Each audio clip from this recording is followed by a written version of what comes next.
दोस्तों नमस्कार। 4 PM गुजरात पर 4 PM न्यूज नेटवर्क पर आप सभी का बहुत बहुत स्वागत है। मैं हूं आपका दोस्त मयूर जानी। दोस्तों आज इस वीडियो में, इस कार्यक्रम में हम कुछ बड़ी महत्वपूर्ण और जिसे समझना जानना आपके लिए बहुत जरूरी है, ऐसे मुद्दे पे बात करने वाले हैं। देखिए 2024 का चुनाव खत्म हो गया। अब वो एक मिली-जुली सरकार भी बनी, जिसको मोदी साहब पूर्ण बहुमत की कहते हैं। खैर वो ख़याली पुलाव पकाते रहते हैं, खाते रहते हैं, लोगों को खिलाने की कोशिश भी करते रहते हैं, वो अलग बात है। लेकिन ये जो विशेष सत्र जो चला, मुझे बड़ी रुचि ये थी, मुझे लगा कि ये बात, ये जानकारी आप तक पहुँचानी चाहिए कि इस विशेष सत्र में आँखों देखा हाल जो है, एक ऑब्जर्वर के दृष्टिकोण से जो पत्रकार ने देखा हो, जो सालों से, दशकों से एक्चुअली सेंट्रल हॉल और संसदीय कार्यवाही और हर चीज जो है वो कवर करते रहे हों, इस बार भी की हो, तो ऐसे वरिष्ठ पत्रकार को मैंने कहा कि आमंत्रित किया जाए, जिन्होंने वो जो जब नया नया उद्घाटन हुआ था अपने ये नई पार्लियामेंट का, तो वो राज को प्रस्थापित होते हुए भी देखा हो, और फिर इसी नए सत्र में उस राजदंड को हटाने की मांग होती हुई भी देखी हो। और बहुत सारी चीजें हुई है 10 दिनों में, हम सब जानते हैं। तो जिन्होंने इसको देखा है होते हुए, तो वो क्या उनका अनुभव है ये विशेष सत्र का, वो जानने समझने की कोशिश मैं आपके लिए करने वाला हूँ। तो मैंने आज जो है बहुत ही वरिष्ठ पत्रकार, उनके वैसे बहुत सारी और भी पहचाने हैं, पर क्योंकि अपने बतौर जर्नलिस्ट ही जो है उनको आमंत्रित किया है, तो उसी तौर पे मैं आपको जो है उनका इंट्रोडक्शन दूंगा। तो बिलाल सब्जवारी साहब जो हैं, उनको मैंने बुलाया आज, तो उनको जोड़ लेते हैं हमारे साथ और उनका स्वागत भी कर लेते हैं। बिलाल भाई, बहुत बहुत स्वागत है आपका आज इस कार्यक्रम में हमारे साथ। जी जी। तो भूमिका तो आपने, जो प्रस्तावना थी आपने सुनी होगी। अब आपके ऊपर जो है, बस आप हैं और दर्शक हैं कि अगर बता दें, इतने इतने लंबे अनुभव में आपके ये सत्र जो आपने देखा है, कवर किया है सब कुछ, इसको भी कवर किया आपने, ये सत्र के बारे में आपने जो जो ऑब्जर्व किया है, अगर वो आप बताएं तो हमारे दर्शकों के लिए बड़ी जानकारी। मयूर भाई, मैं आपका शुक्रगुजार हूँ कि आपने मुझे 4 PM गुजरात के इस विशेष कार्यक्रम में आमंत्रित किया। और उस आमंत्रण की वजह यह है कि क्योंकि मैं एक जर्नलिस्ट होने के नाते संसद को पिछले 2 दशकों से कवर कर रहा हूँ। इसका मुझे काफ़ी अनुभव है। 25 साल से मैं दिल्ली में मुख्य भूमिका के पत्रकार के रूप में हूँ। यकीनन ये किसी भी पत्रकार के लिए एक गौरव का विषय है कि वो संसदीय प्रणाली, संसदीय अनुभव और उसके अंदर घटने वाली घटनाओं पर अपनी देश की जनता को अवगत कराए। यकीनन ये एक लम्हे फ़िक्र है। ये एक बड़ा संवेदनशील समय है जब हमने एक नई लोकसभा के माध्यम से पार्लियामेंट के अंदर एक नया कंपोजिशन देखा। जो 2024 का जनता ने मैंडेट दिया, वो काफ़ी महत्वपूर्ण मैंडेट है, खासतौर से इस दृष्टिकोण से कि वो पक्ष विपक्ष और दोनों के लिए एक प्रेरणा देने वाला है। विपक्ष को ये जो मैंडेट मिला है, उसके लिए इसमें एक संदेश छुपा है कि आप अपना संघर्ष जारी रखिए और जिन मुद्दों की जरूरत है लोकतंत्र के अंदर, उनको धरातल पर और राजनीतिक रूप से उतारते रहिए। वहीं सत्ता पक्ष को ये संदेश है कि साहब, जो सत्ता का जो अहंकार होता है, जो स्तर चढ़ के बोलने लगता है, अब उसको भी इस देश की जनता ने उसकी हैसियत में लाके खड़ा कर दिया कि आप भी अपने अब घुटनों पर रहिए, आपको भी ज्यादा उछलने की जरूरत है। तो कुल मिलाकर ये जो मैंडेट है डेमोक्रेसी के लिए बहुत ही फ्रूटफुल है और ये बताता है कि देश की जनता कितनी परिपक्व, कितनी इंटेलिजेंट। अब आते हैं इस कार्यवाही पर। देखिए, जब नया संसद बना और उसका उद्घाटन हुआ, तो उसके अंदर सिंगोल, जिसे राजदंड कहते हैं, उसकी स्थापना को लेकर एक बहुत बड़ा विवाद हुआ। और उस विवाद का कारण ये था कि उसमें देश की जो प्रथम महिला राष्ट्रपति द्रौपदी मुर्मू को नहीं इनवाइट किया गया था, क्योंकि पार्लियामेंट की परिभाषा ये होती है लोकसभा, राज्यसभा और प्रेसिडेंट हाउस, ये तीनों मिलकर पार्लियामेंट की परिभाषा होती है। और जब आप उसमें से राष्ट्रपति को बाहर कर देते हैं तो ऐसा लगता है कि पार्लियामेंट की जो एक अवधारणा है वो कहीं ना कहीं पूरी नहीं हो पाई, जिसका एक लोगों के अंदर एक तस्वुर होता है कि नए राष्ट्रपति नए राष्ट्रपति खासतौर से महिला राष्ट्रपति के रूप में द्रौपदी मुर्मू अगर नए संसद का उद्घाटन करती तो ये परंपराओं के एतबार से और पॉलिटिकल होने के नाते भी बहुत महत्वपूर्ण रहता है। प्राइम मिनिस्टर एक पॉलिटिकल पोजीशन होती है, एक पार्टी की विचारधारा को रिप्रेजेंट करते हैं, इसी को लेकर विवाद था। लेकिन आप ये देखिए कि जब समय का चक्कर घूमता है, समय का पहिया घूमता है, तो किस तरह से चीजें बदल जाती हैं। इस सत्र के माध्यम से जो नया शुरू हुआ, हमने 10 दिन का सत्र देखा जो 22 जून से शुरू होकर 3 जुलाई को समाप्त हो गया। उसमें उसी राजदंड पे सवाल खड़े हुए और जो सवाल खड़े गए वो एक वैचारिक दृष्टिकोण से खड़े किए गए कि अब वो दौर नहीं रहा कि जब राजा और प्रजा का तस्वुर होता था और राजा प्रजा को दंड दिया करता था। आज लोकतंत्र है, संवैधानिक की मर्यादाएं हैं, संवैधानिक परिपाटी है, देश संविधान से चलता है और जो भी हमारे कार्यक्रम है, राजनीतिक कार्यक्रम है, वो सब संवैधानिक मर्यादाओं से संचालित होते हैं, संवैधानिक परिपाटी से संचालित होते हैं और संसद उसका एक जीता जागता उदाहरण माना जाता है। तो ये बदलते वक्त की वानगी कहिए कि आज उस पर भी सवाल उठे और खास तौर से ये सवाल एक ऐसी पार्टी के माध्यम से और एक ऐसे सांसद के माध्यम से उठाए गए जो देश के अंदर पिछड़ों की राजनीति, दलितों की राजनीति, अल्पसंख्यक राजनीति, वंचितों की राजनीति, आदिवासियों की राजनीति के पक्षधर विचारधारा वाले लोग हैं। तो बताता है कि समय के साथ चीजें किस तरह से बदलती हैं और किस तरह से हमें ये अभिमान नहीं होना चाहिए कि हर वक्त हमें सत्ता में रहना है। समय का चक्र कभी भी बदल सकता है और कभी भी इसका पहिया घूम सकता है। दूसरी बात यह है कि मौजूदा सत्र के अंदर हमें 2 टकराव महत्वपूर्ण खासतौर से देखने को मिले। एक तो एलओपी जो राहुल गांधी बनाए गए हैं उनके और प्रधानमंत्री नरेंद्र मोदी जी के बीच में।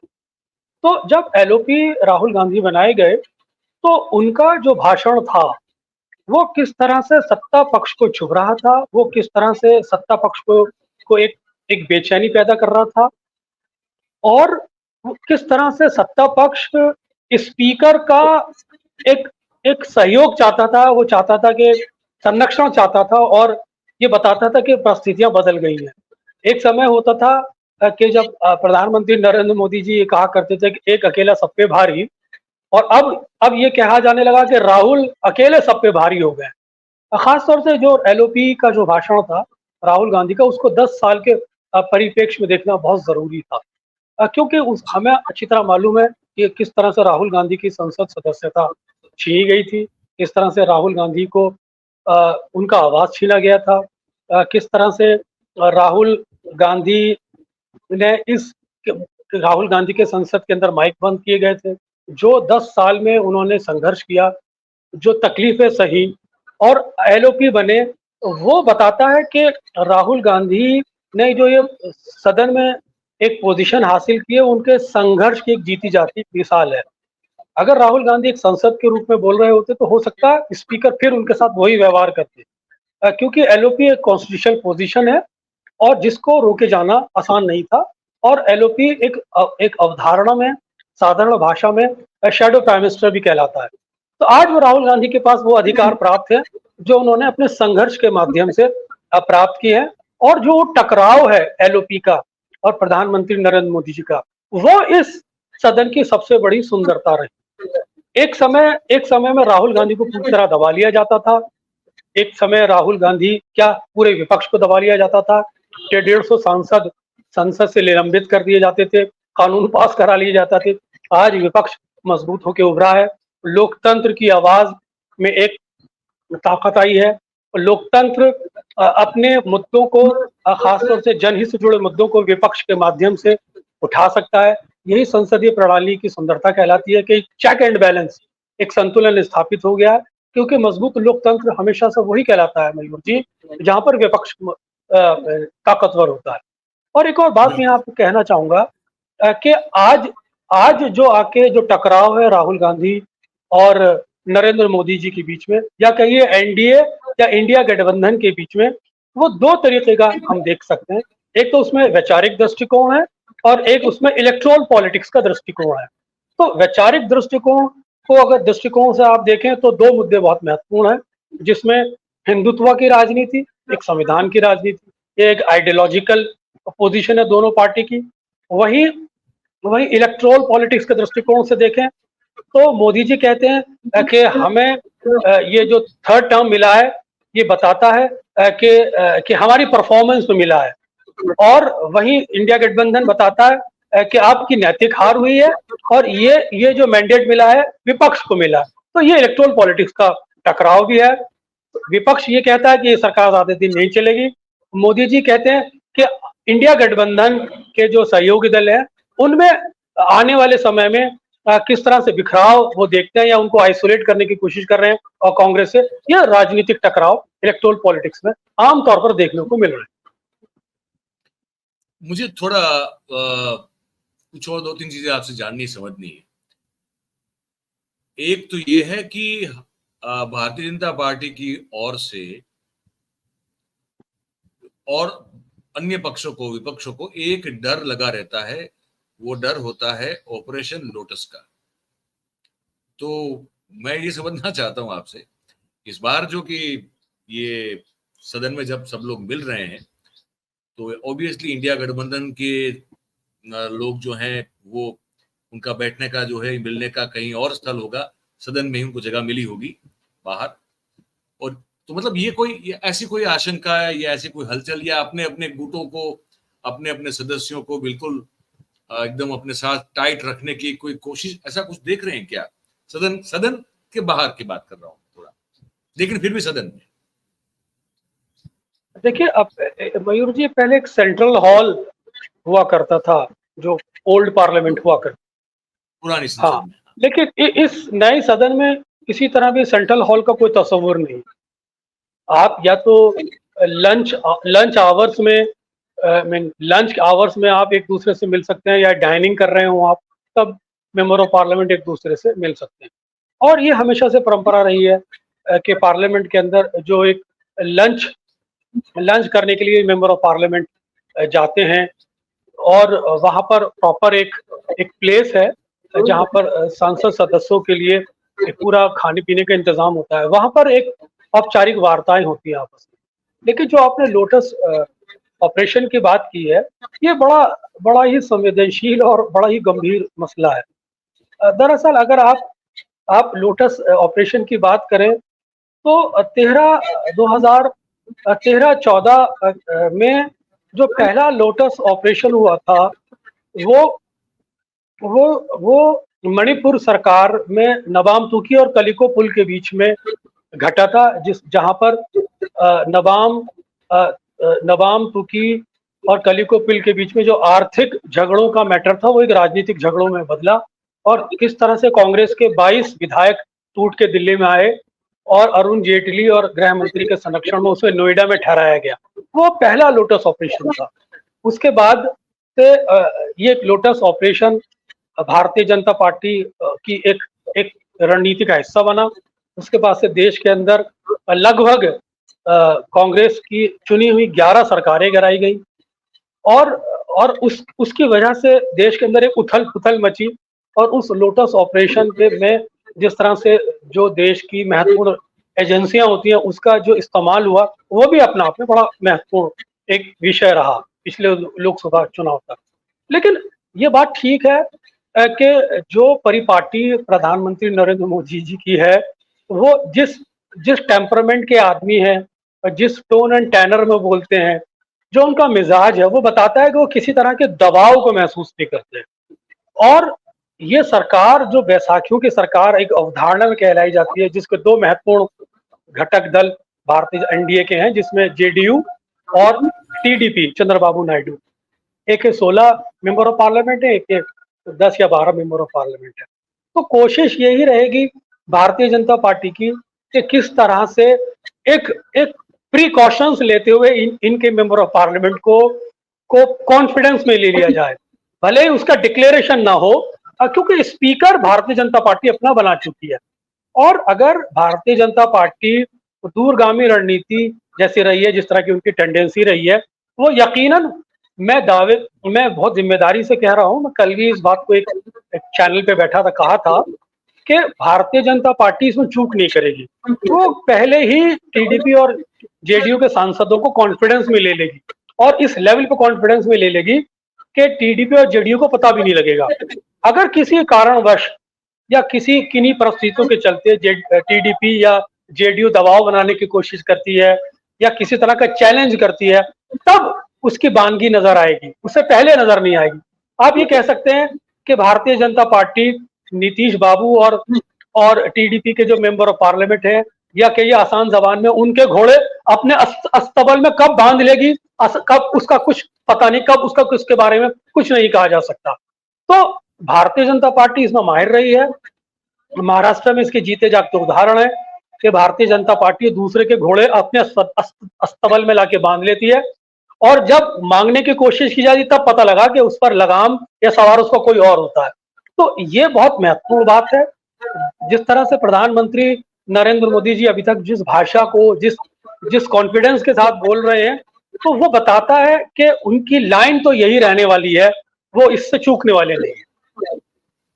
क्योंकि ऐसा है ना बिलाल भाई कि इनके प्रधानमंत्री जी के ये 23-24 साल के इलेक्टोरल पॉलिटिक्स में ये शायद मेरी समझ में तो ये पहला ऐसा मौका है जहां पे इनको जो 10 दिन में ये जो सुनना पड़ा है, वो चुपचाप बैठ के और बिना साबुन जो उनकी मतलब धुलाई होती हुई हमने देखी, आपने देखी, सबने देखी।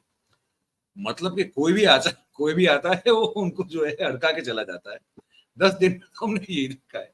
अब ये इनकी आदत नहीं है ना, ये फितरत नहीं। इनको वो चाहिए और राजाधिराज वाला, सम्राट चक्रवर्ती बादशाहों वाला वो माहौल चाहिए कि वो आए तो वो सुई टपक सन्नाटा हो, सिर्फ उनके नाम के जय जयकार होते हो, उनके नारे लगते हो, दुश्मन या विरोधी जो है वो बिल में छुपे हुए हो, वैसा उनको माहौल चाहिए। अब इस बार तो हम तो बाहर से देख रहे हैं संसद में, आपने अंदर से देखा है। ये जो सब जो है आके जो मतलब चुटकी लेके जो मजा ले रहे थे, ये तो उनकी फितरत नहीं है। वो अगर आप बता पाए कि वहां क्या माहौल था, मतलब वो जो आपने देखा, जब सिर्फ राहुल का भाषण नहीं और भी बहुत लोगों ने बहुत मजे लिए, मतलब प्रियंका चतुर्वेदी तक ने जो, हाँ, उसने भी बोल दिया कि बायोलॉजिकल जनता ने वोट दिया। मतलब हर चीज का जो है मतलब भयानक तरीके मजाक उड़ाया बहुत, और ये उनको बैठ के सुनना पड़ा है।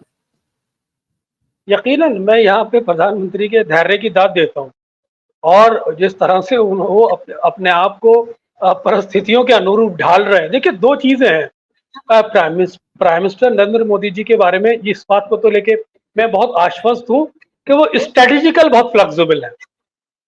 जो एक रणनीतिक रूप से जो लचीलापन होता है, वो उस एतबार से बड़ा फ्लेक्सिबल है। वो समझते हैं कि राजनीति की जो व्यवहारिकता है, वो क्या चाहती है, उसकी क्या जरूरत है। भले ही वो वैचारिक रूप से इतने स्ट्रेटेजिकल नहीं है, या कहीं आइडियोलॉजिकल रूप से इतने स्ट्रेटेजिकल नहीं है, लेकिन प्रैक्टिकल पॉलिटिक्स में वो बहुत ही स्ट्रेटेजिकल है। और जिस तरह से हर मेंबर ऑफ पार्लियामेंट विपक्ष का उन पर हाथ साफ कर रहा था, तो यकीनन मैं उनके धैर्य की मैं दाद देना चाहूंगा।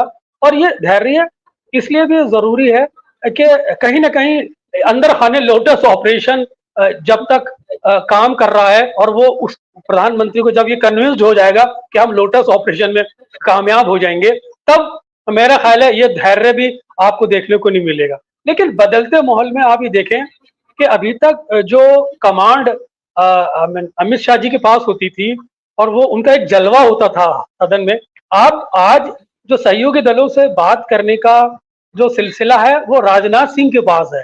वो स्ट्रेटेजिकल मूव है उनका। राजनाथ सिंह जी के पास है, सहयोगी दल राजनाथ सिंह जी से बात करते हैं किसी भी मसले पर, और फिर पार्लियामेंट्री अफेयर्स मिनिस्टर, जो एक बहुत ही इंपॉर्टेंट फ्लोर कोऑर्डिनेशन के लिए जरूरत है, उसको भी बदल दिया गया है। और यकीनन ये बात ठीक है कि अमित शाह जी का अभी कोई बहुत ज्यादा फिलहाल ऊपर से रोल नजर नहीं आ रहा, लेकिन वो बैकडोर से अभी भी उतने ही स्ट्रांग हैं जितना उनको होना चाहिए था। समय समय पर जब भी प्राइम मिनिस्टर पे कोई विपक्ष अटैक करता है तो वो खड़े होते हैं, उसको डिफेंड करते हैं। ये बताता है कि जो प्राइम मिनिस्टर और अमित शाह जी के बीच में जो रिश्ते हैं, जो एक बॉन्ड है, वो बना हुआ है। तो ये बड़ा महत्वपूर्ण पड़ाव है। इसमें नीतीश जी अपने आप को कितना सजो के रखते हैं, चंद्रबाबू नायडू कितना सजो के रखते हैं, क्योंकि विधानसभा चुनाव बिहार का भी खड़ा है। वहीं चंद्रबाबू नायडू को एक बड़े आर्थिक पैकेज की जरूरत है, वो एक नई कैपिटल बनाना चाहते हैं। वहीं नीतीश बाबू ने अभी तक जातीय जनगणना की मांग नहीं छोड़ी है। साथ ही साथ उन्होंने आरक्षण की मांग नहीं छोड़ी है। वो आरक्षण की मांग को 9th शेड्यूल में डालना चाहते हैं। मैं 9th शेड्यूल का थोड़ा सा परिभाषित कर दूं।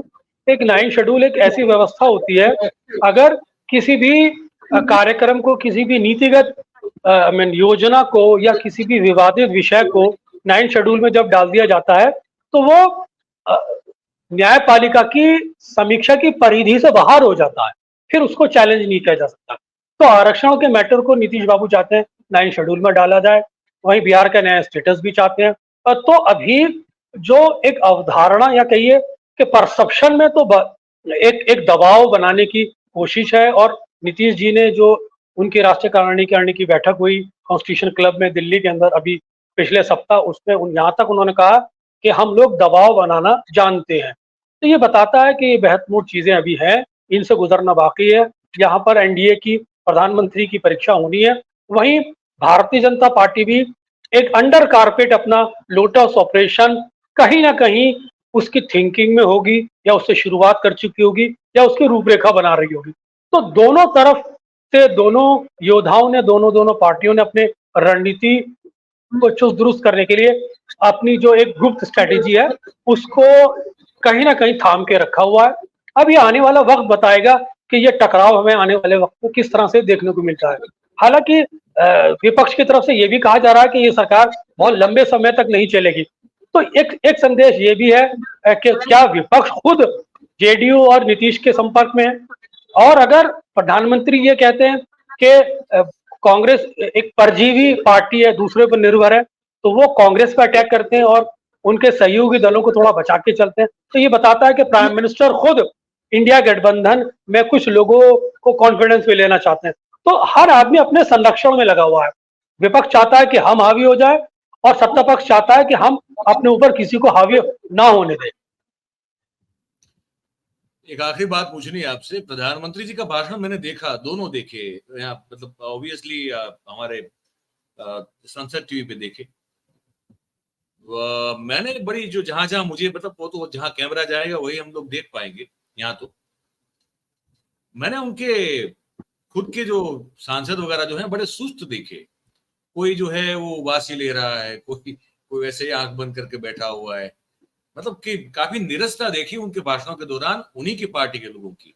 ये क्या आपको ठीक से ऑब्जर्व करने का मौका मिला क्या, और ऐसा है तो क्यों है? हाँ, ये बात आप ठीक कह रहे हैं कि जब प्राइम मिनिस्टर, एक समय था जब प्राइम मिनिस्टर सदन में आते थे तो मेजें थपथपाई जाती थी, मोदी मोदी मोदी के नारे लगते थे। आज आज उसमें एक उसका टोन डाउन बहुत हल्का नजर आता है। और प्राइम मिनिस्टर जिस जिस जलवे और जिस ग्रेस के साथ हाउस में आते थे, वो आज वो कैफियत उनकी नजर नहीं आती है। थोड़ा सा प्राइम मिनिस्टर का विश्वास जो है वो पहले के मुकाबले डिगा हुआ है, और वो राहुल गांधी पर बहुत व्यक्तिगत हमले कर रहे हैं। प्राइम मिनिस्टर ने जो भाषा बोली है वो बिल्कुल वही परिपाटी है जो केजरीवाल ने दिल्ली विधानसभा में प्राइम मिनिस्टर पे जिस परिपाटी से हमले किए थे, उसी परिपाटी से इंस्पायर्ड होकर मोदी जी ने राहुल पे हमले किए। लेकिन प्राइम मिनिस्टर थर्ड टाइम के प्राइम मिनिस्टर हैं, ये उनकी लेगेसी का पीरियड है। उनको अब ये साबित करना है कि उन्होंने पिछले 10 सालों में क्या हासिल किया और इन 5 सालों में वो क्या हासिल करना चाह रहे हैं। क्योंकि उन्होंने राष्ट्र की प्राथमिकताओं को अपने एजेंडे पे लिया है। तो अच्छा ये रहेगा कि वो राष्ट्र की प्राथमिकताओं के अकॉर्डिंग काम करें, और राष्ट्र के प्रति जो उनकी प्रतिबद्धता एक प्राइम मिनिस्टर होने के नाते, जिसमें विपक्ष का सहयोग भी जरूरी है, संसदीय मर्यादाएं भी जरूरी है, विपक्ष का सम्मान भी जरूरी है, उस पर अगर वो चलते हैं तो वो ज्यादा बेहतर रहेगा कहीं, ताकि वो कहीं ना कहीं अपना नाम इतिहास में दर्ज करा सके। अगर वो इस बार भी चूक गए तो वो देश के अंदर लोकतांत्रिक दृष्टिकोण से एक विवादित प्रधानमंत्री माने जाएंगे, जिनका जिनका इतिहास में वर्णन करते हुए लोग यही कहेंगे कि लोकतंत्र विरोधी, मर्यादा विरोधी, विपक्ष विरोधी प्रधानमंत्री भी भारतीय जनता पार्टी ने 15 सालों में दिया। बहुत बहुत धन्यवाद बिलाल भाई। मेरे ख्याल से बहुत बारीक चीजें, जो आपका अवलोकन रहे वो आपने जो है एक्सप्लेन की है बड़ी सरल और सिंपल भाषा में हमारे दर्शकों के लिए। ऐसे ही आपसे बातचीत करते रहेंगे और जानकारी जो है आपके द्वारा दर्शकों तक पहुंचाते रहेंगे। बहुत बहुत धन्यवाद, आपने वक्त निकाला। कुछ आप समअप करने के लिए अगर आप कुछ कहना चाहते हैं तो आप कर दें, उसके बाद फिर हम समाप्त कर देंगे। मैं अब यही कहूंगा कि जो एक मौजूदा राजनीतिक टकराव है, आप देखेंगे कि हिंदुत्व की जो पिच है वो भारतीय जनता पार्टी की पिच है। उसको राहुल गांधी उस पिच पर जाके खेलते हुए नजर आए और वो उनके एक विचारधारा का एक पहलू है। राहुल गांधी उसको छोड़ना भी नहीं चाहते और राहुल गांधी कांग्रेस उसे छूते हुए भी घबराती है। वही संविधान और सामाजिक न्याय की बात है जो इंडिया गठबंधन की पिच कहलाती है, उस पर प्रधानमंत्री कल खेलते हुए नजर आए। तो दोनों एक दूसरे के एजेंडे को एक्सपोज कर रहे हैं, दोनों एक दूसरे पे एक वैचारिक रूप से हमले कर रहे हैं। भारतीय जनता पार्टी एक चाहती है कि उनके हिंदुत्व के एजेंडे पर कोई कब्जा ना करे, उसको कोई एक्सपोज ना करे। वहीं कांग्रेस ये चाहती है कि संविधान का एजेंडा, सामाजिक न्याय का एजेंडा का कोई एक्सपोज ना करे, वो उनकी पिच है। तो दोनों पार्टियां एक दूसरे के पिच में जाके खेल रही हैं। ये नए रूप है, नई राजनीति है। इसमें देखना यह है कि इसमें कामयाब कौन होता है, कौन अपने प्रोपेगेंडे में कामयाब होता है और कौन वास्तविकता जनता के सामने ले जाने में काम सफल रहता है। बहुत सही बात कही, बहुत सही बात कही बिलाल भाई। Thank you very much. Thank you for joining and वक्त दिया आपने और बात की। बहुत बहुत धन्यवाद आपका। तो दोस्तों, आप सुना बिलाल भाई ने जो कहा। अब आपकी बारी है, आपको हमको लिख के बताना है, कमेंट करके बताना है कि ये जो जानकारी आप तक हमने पहुंचाई, ये जो साक्षात्कार किया, वो आपको कैसा लगा, है ना। तो वो इजी है, बस आप लिख के आप हमको भेजिए तो हमको पता चल जाएगा। कमेंट जैसे कहा हम पढ़ते हैं। और अगर आपको फिर हमारी बातचीत पसंद आई हो तो इस वीडियो को आप लाइक कर सकते हैं। इसकी जो लिंक है वीडियो की, उसको आप हो सके उतना शेयर करें। और हमारा जो चैनल है 4PM गुजरात, आप उसे सब्सक्राइब करें और अपने आसपास के लोगों से करवाएं। बहुत बहुत धन्यवाद हमारे साथ जुड़ने के लिए। Thank you very much. नमस्कार।